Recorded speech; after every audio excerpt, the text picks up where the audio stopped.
play one game a little bit with me for just a minute, and then we'll get to your questions. I'd like for the moment to have you, have you pretend I've made you a great offer, and I've told you that you could pick any one of your classmates, and you now know each other probably pretty well after being here for a while. You could pick, you'd have 24 hours to think it over, and you can pick any one of your classmates, and you get 10% of their earnings for the rest of their lives. And I ask you what goes through your mind in determining which one of those you would pick. You can't pick the one with the richest father. That doesn't count. I mean, you've got to do this on merit. But you probably wouldn't pick the person that gets the highest grades in the class. I mean, there's nothing wrong with getting the highest grades in the class, but that isn't going to be the quality that sets apart a big winner from the rest of the pack. Think about who you would pick and why. And I think you'll find when you get through, you'll pick some individual. You've all got the ability. You wouldn't be here otherwise. And you've all got the energy. I mean, you've got, you know, the initiative is here. The intelligence is here throughout the class.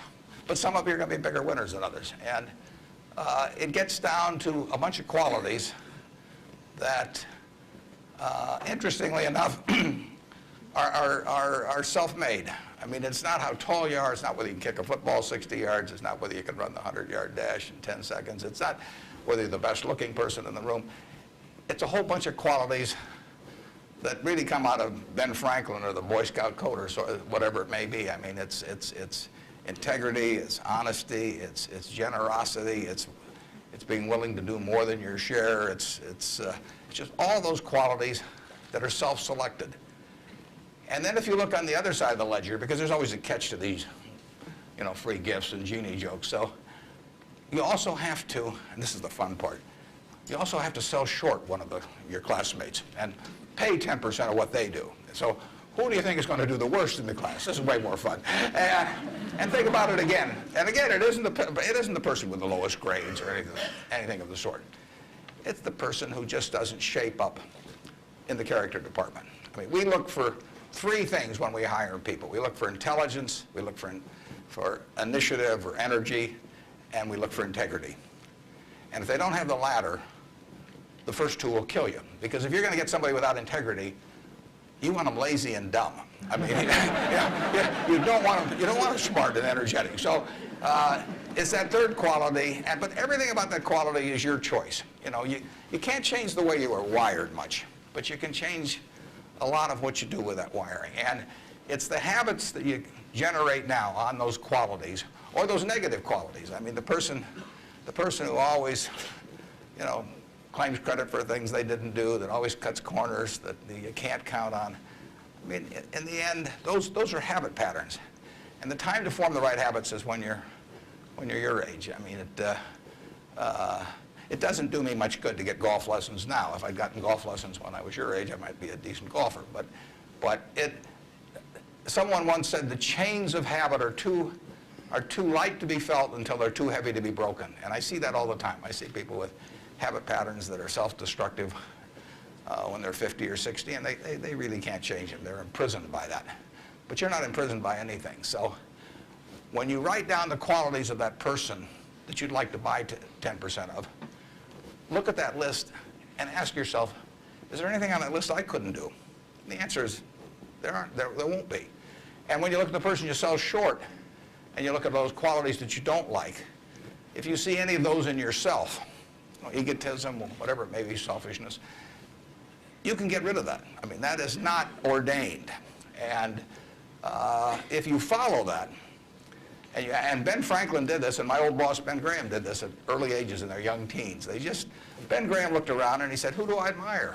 You know, and he wanted to be admired himself, and he said, you know, why do I admire these other people? And he said, if I admire them for these reasons, maybe other people will admire me if I behave in a similar manner. And he decided what kind of a person he wanted to be. And if you follow that, at the end, you'll be the person you want to buy 10% of. I mean, that's the goal in the end.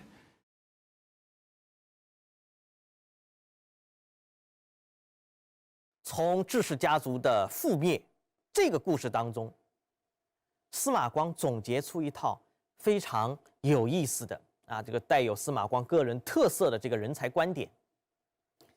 司马光他认为才华和品德都是作为人才所必须要有的素质，但是相比之下，司马光认为这个德行这个品德比才华要更加重要。根据这么一个原则，司马光把所有的人分为4个等级。第一个等级叫做德才兼备，品德也很高尚，能力也很强，这样的人属于圣人。2方面，德和才都非常出色。第二个等级，品德非常好自我修养非常好，但是呢，才能和品德比呢稍微差一点，这样的人属于君子。第3等人，非常有才华，才能很强，但是呢没有品行，缺乏品德，这样的人司马光称之为小人。还有第4等人，是既无才能也无品德，什么都没有，司马光称之为愚人。那么在碰到该用人的时候，碰到选拔人才的时候，这4等人该如何取舍，如何排序呢？司马光他说：凡取人之术，苟不得圣人君子而育之，与其得小人，不若得愚人。司马光说，你如果要用人的时候如果没有圣人和君子可用，宁可用愚人，不要用小人。圣人当然就那么几个，几千年才出几个，对吧？哪里说你想要用人的时候，马上就能够碰到圣人很少有这样的机会。君子呢有一些，但是呢也不会时常都有你去一个岗位缺了，然后就马上有君子给填补上，也没有那么多君子。那么怎么办司马光这个观点跟我们现在很多人的观点是格格不入的甚至可以说跟我们当代社会的这个价值导向是背道而驰的。为什么？我们今天的人更加强调什么？强调进取，强调创新，所以更加重视的是人的才华。司马光的观点恰恰相反，他说，在用人的过程当中，你首先要考虑的是品德。如果说是一个有才能却没有品德的人，千万别用，宁可去用那些没有品德也没有才能的人。为什么？让我们今天的人感觉这是一个非常奇怪的思路。那么司马光的理由是什么呢？司马光他说：挟才以为善者，善无不至矣；挟才以为恶，恶亦无不至矣。愚者虽欲为不善，智不能周，力不能胜。譬如鲁狗伯人，人得而治之，小人智足以遂其奸，勇足以决其暴，是虎而易者也。其为害岂不多哉？就是才华这个东西，当然它是一个好东西。你如果用它去做好事，你可以把这个事情做得很好。当然相反，如果你用这个才华去干坏事，你也能比一般的没有才华的人干得更坏。对于一个没有能力的人来说他的智商、他的能力都不足以让他做的事情构成强大的破坏力。对于这样一个人来说司马光所称为的愚人这样的人来说，他如果想去做坏事情，没有智商，没有能力就像什么？就像一只刚刚出生的小狗，它要去咬人，人一下子就把它给制住了。他想破坏，破坏不了。但是那个小人不是，小人缺的是品德，有的是才华。他的智商足以让他想出一套破坏性的好方法，他的能力足以让他去实践他这一套坏的想法。这就像什么？这就像是一只有翅膀的老虎如虎添翼有足够的能力，有足够的决断力，有足够的行动力有足够高的智商，所有的才能都转变成为一种破坏力，这样的人更加可怕。所以司马光他这个结论看上去跟我们今天人的想法不一样，但是你看看司马光这个想法还是很有道理的。因为我们说司马光他其实是我们中国古代最典型的保守主义思想家之一。那么保守主义它最大的特点是什么呢？保守主义思想家他碰到一个问题的时候，先不是问说你这个事情有多大利益，而是先问什么？而是先问你做这个事情能够带来多大害处。先把这个害处给想明白了，尽量减少害处。跟我们今天人的看法又不一样。我们今天的人看到一件事情，要做一件事情，往往先问这个事情能给我们带来什么利益。至于害处，只要是你这个不在眼前的，在现在凸显不出来的甚至可以放一放。其实我们冷静下来，你仔细的想一想，司马光的这些观点看上去很迂腐看上去这个有点俘虏的这个味道，很酸腐。